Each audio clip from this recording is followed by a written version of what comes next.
Chapter 37.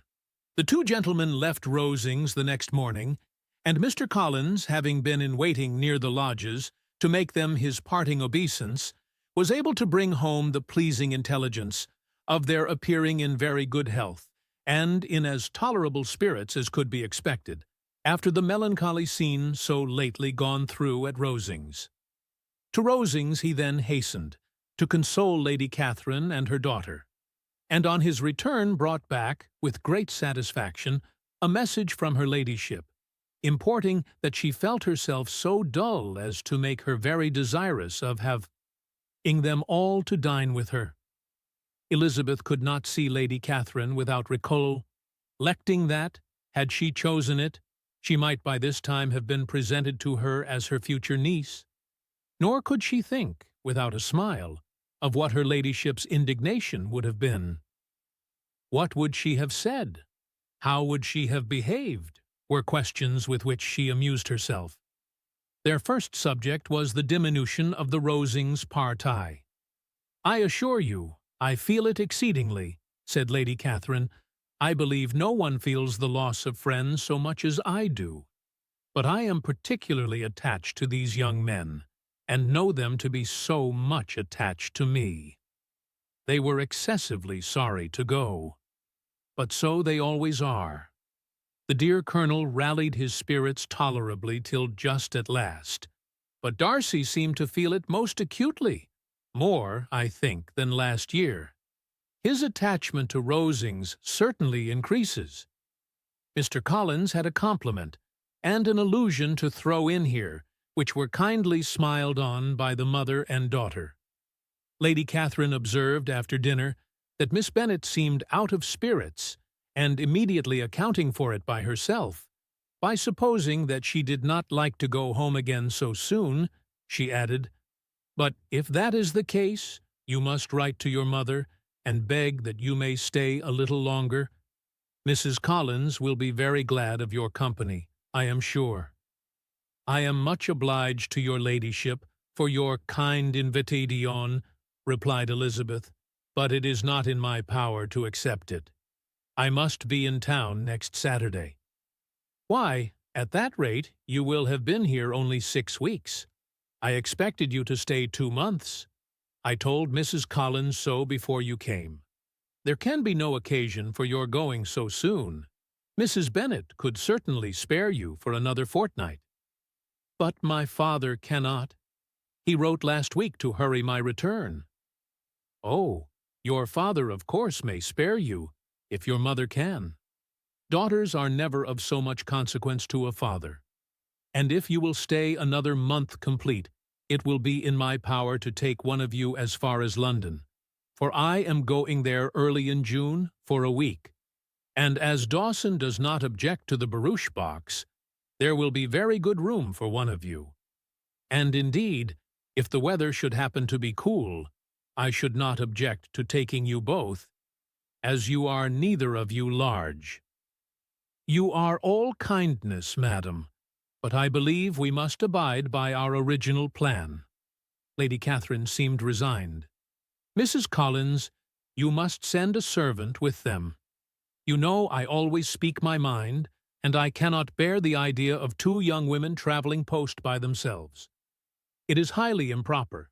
You must contrive to send somebody. I have the greatest dislike in the world to that sort of thing. Young women should always be properly guarded and attended, according to their situation in life.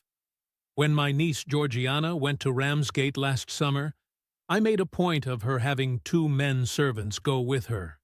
Miss Darcy, the daughter of Mr. Darcy of Pemberley, and Lady Anne could not have appeared with propriety in a different manner. I am excessively attentive to all those things. You must send John with the young ladies, Mrs. Collins. I am glad it occurred to me to mention it, for it would really be discreditable to you to let them go alone. My uncle is to send a servant for us." "Oh, your uncle! He keeps a manservant, does he? I am very glad you have somebody who thinks of these things. Where shall you change horses?" "Oh, Bromley, of course. If you mention my name at the bell, you will be attended to." Lady Catherine had many other questions to ask respecting their journey, and as she did not answer them all herself, attention was necessary, which Elizabeth believed to be lucky for her. Or, with a mind so occupied, she might have forgotten where she was. Reflection must be reserved for solitary hours. Whenever she was alone, she gave way to it as the greatest relief, and not a day went by without a solitary walk, in which she might indulge in all the delight of unpleasant recollections. Mr. Darcy's letter she was in a fair way of soon knowing by heart. She studied every sentence, and her feelings towards its writer were at times widely different. When she remembered the style of his address, she was still full of indignation. But when she considered how unjustly she had condemned and upbraided him, her anger was turned against herself, and his disappointed feelings became the object of compassion. His attachment excited gratitude, his general character respect, but she could not approve him, nor could she for a moment repent her refusal or feel the slightest inclination ever to see him again. In her own past behavior there was a constant source of vexation and regret, and in the unhappy defects of her family, a subject of yet heavier chagrin. They were hopeless of remedy. Her father, contented with laughing at them, would never exert himself to restrain the wild giddiness of his youngest daughters, and her mother, with manners so far from right herself, was entirely insensible of the evil. Elizabeth had frequently united with Jane in an endeavour to check the imprudence of Catherine and Lydia. But while they were supported by their mother's indulgence, what chance could there be of improvement?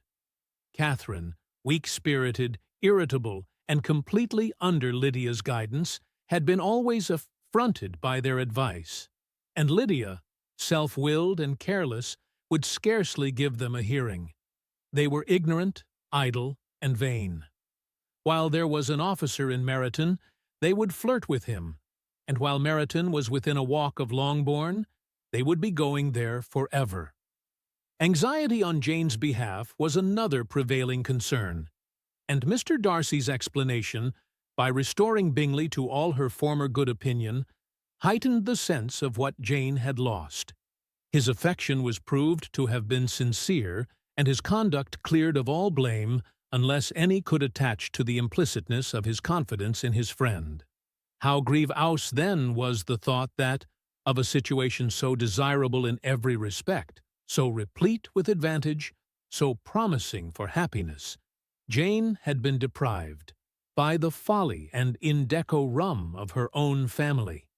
When to these recollections was added the development of Wickham's character, it may be easily believed that the happy spirits which had seldom been depressed before were now so much affected as to make it almost impossible for her to appear tolerably cheerful.